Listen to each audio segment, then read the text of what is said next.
दोस्तों, आज मेरा विषय है अपामार्ग, या जिसको चिरचटा भी कहते हैं। इंग्लिश में इसे प्रिकली चाव फ्लावर कहते हैं।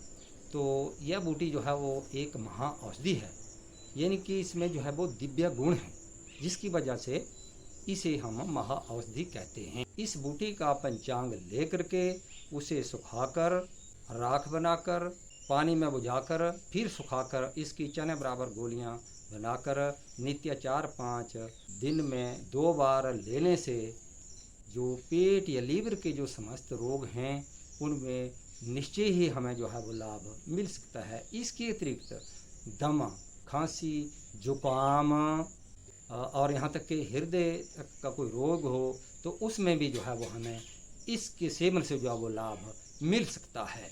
इसके अतिरिक्त यदि हम इसकी जड़ का जो है वो दातुन के रूप में सुबह उठकर खाली पेट नियमित रूप में करें तो व्यक्ति के दांत मात्र साफ और स्वस्थ ना होकर के वो कीड़ों से मुक्त होकर के व्यक्ति जो है वो दिव्य शक्ति को प्राप्त करता है, व्यक्ति वाक सिद्धि को प्राप्त करता है, यानी कि व्यक्ति की जो वक्तृत्व शक्ति है उसमें जो है वो दिव्यता आ जाती है।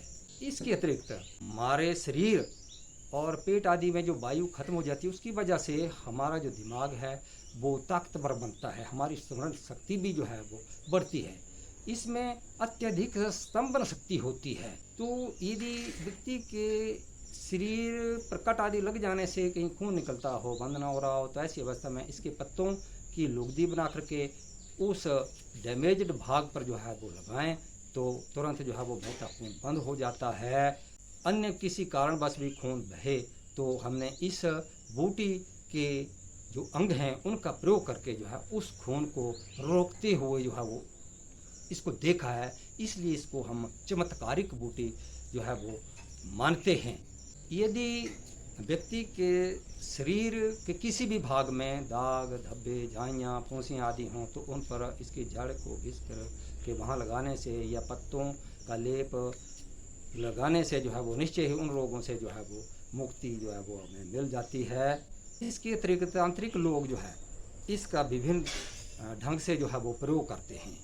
इसके पंचांग को लेकर सुखाकर चूर्ण बना करके उसमें गुड़ या शक्कर मिला करके यदि व्यक्ति इसकी जो भूत बाधा से ग्रसित हो, धूनी लेने से मात्र जो है वो भूत बाधा दूर हो जाती है, या जो भूत प्रेत है वो अवश्य ही दूर भाग जाता है।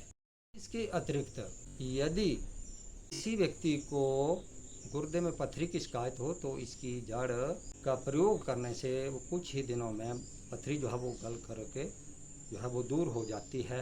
अर्थात पथरी रोगों में भी इसका जो है वो काफ़ी लाभ जो है वो मिलता है। यदि किसी व्यक्ति को ज़्यादा भूख लगती हो तो ऐसी अवस्था में भी इस के जो दाने होते हैं चावल की तरह, तो उन चावल की खीर बना करके तिम्मर के डंडे से उसको हिला करके यदि व्यक्ति 2-3 दिन ही इसका प्रयोग करे तो वो भूख जो है वो कम हो जाती है। जो लोग हड़ताल पर जाते हैं वो इसके चावलों की खीर ही जो है वो खा करके जाते हैं और कई दिनों तक भूखा रहते हैं। तो इस तरह से यह भस्मक रोग में काफ़ी लाभकारी है। कुछ लोग जो है वो जो निसंतान स्त्रियाँ होती हैं तो ऐसी अवस्था में भी ये जो इसकी जड़ है वो संतान दात्री जो है वो मानी गई है। यह बूटी गर्भ को भी स्तंभित करती है।